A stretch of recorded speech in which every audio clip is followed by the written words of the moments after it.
This is The Gist, the essential podcast for the discerning listener.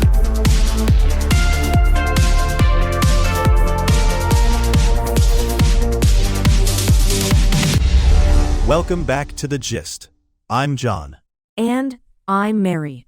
We're your smart friend on the go, cutting through the noise to get to the core of what's actually driving the world today. It's been a busy news cycle. An ISS leak sent astronauts scrambling for shelter. A drone hit the Baraka nuclear plant in the UAE.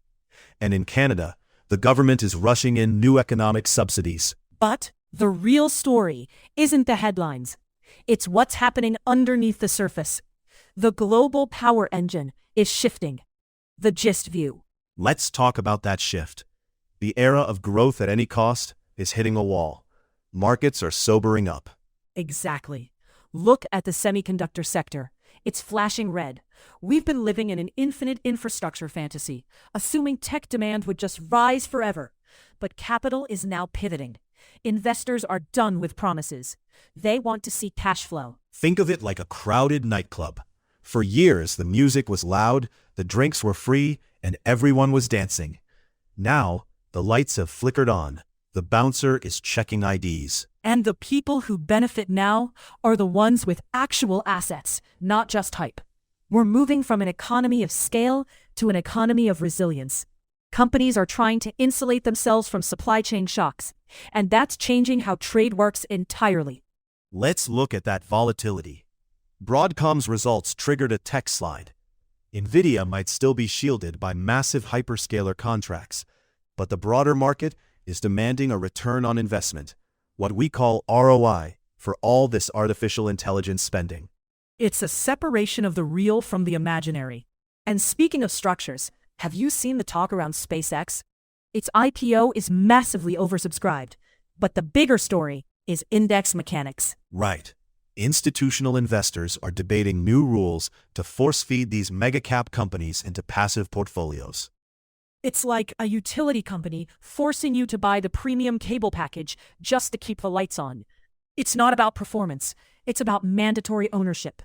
They are curating the winners before the game even starts. Meanwhile, in the lab, Columbia University just hit a breakthrough in embryo DNA editing. It shifts the entire investment horizon from digital code, like your software, to biological code. Regulatory frameworks are about to shatter there. That creates massive arbitrage opportunities for early capital. And yet there's this growing disconnect. Look at the public mood. We're seeing a surge in anger over government spending waste, like those corporate card scandals in the Wall Street Journal. It's a tale of two economies. Markets are ruthlessly cutting excess, while public institutions remain anchored by inertia. That friction, that's where the trouble is. The European Union perspective.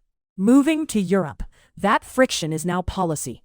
The European Union Trade Commissioner Maroš Šefčovič is pushing a new diversification instrument. They want to force firms out of single-source supply chains, specifically China.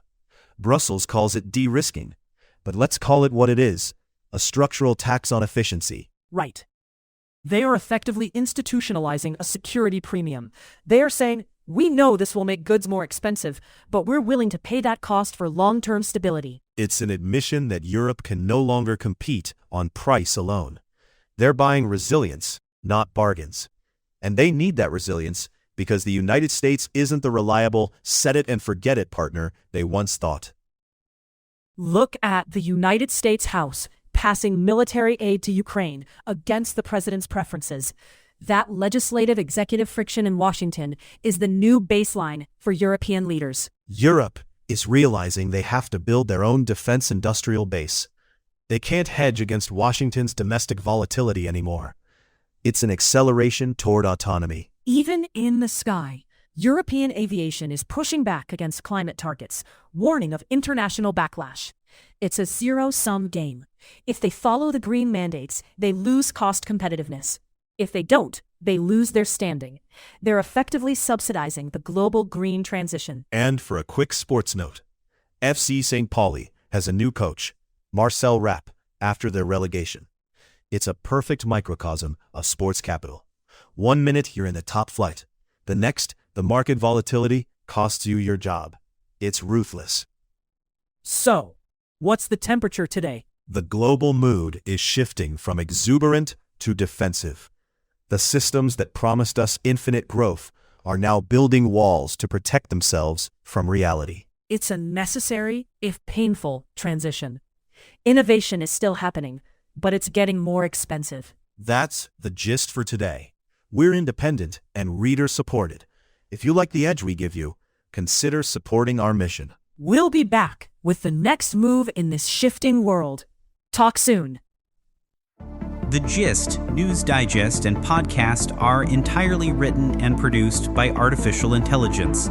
The Gist is out 3 times a day, every day, providing you with a liberal perspective on what to expect next. For more information and donations, visit thegist.online. Thank you for listening.